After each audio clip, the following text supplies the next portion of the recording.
Hey y'all, today we're going to talk about why communication skills are so important. So it builds trust.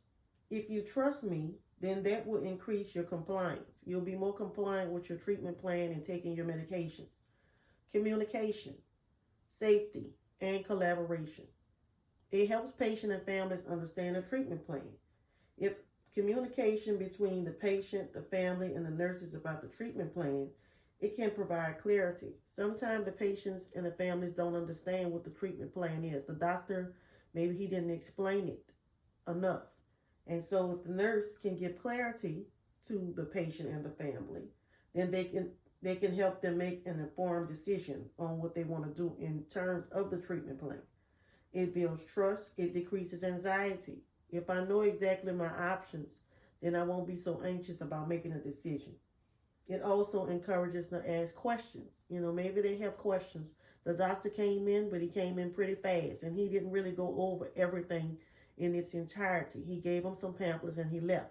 So now they're very anxious about this because they're unsure and they have questions. This is where the nurse can come in and she can provide answers to those questions. It provides emotional support. Just listening, a listening ear can help a family and a patient. Sometimes, a person is not looking for an answer, they're just looking for a listening ear. But you can provide emotional support by communicating and gaining good rapport with these patients and families. And in turn, this will improve the outcome.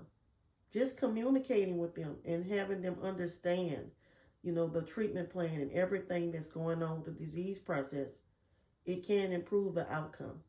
And conflict resolution. So if there's any conflict, then we will work together through communication to solve it. So let's talk about why communicating is so very important.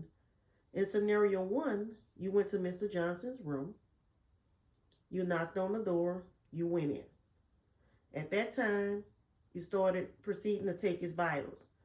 Mr. Johnson was very combative. He was uncooperative. He was saying no, no, no. He was kicking and screaming, and he did not want you to take his vitals. So you had to leave. You left, and you came back the second time. In scenario 2, 10 minutes later, you knocked on the door. You explained who you are. Hi, my name is Michelle. I'm your nurse for today, and I'm going to be getting your vital signs. You proceeded to get Mr. Johnson's vital signs. You told him you was going to get his blood pressure, his pulse, his temperature, and his oxygen level. Mr. Johnson was very cooperative and happy that you were getting his vitals and also said thank you. So the difference between scenario 1 and scenario 2 is in scenario 1, there was no communication. You went in, you proceeded to do his vitals, but you never explained who you are or what you were doing. In scenario 2, you did tell him who you are and what you were doing. It's very important to communicate. It's best practice when you're going to do something with somebody. So first let them know who you are and what you're doing. And it's also common courtesy. If you like this video, like, comment, and subscribe. Let me know in the comments if there's anything else you need me to go over. Michelle's talking. Was you listening?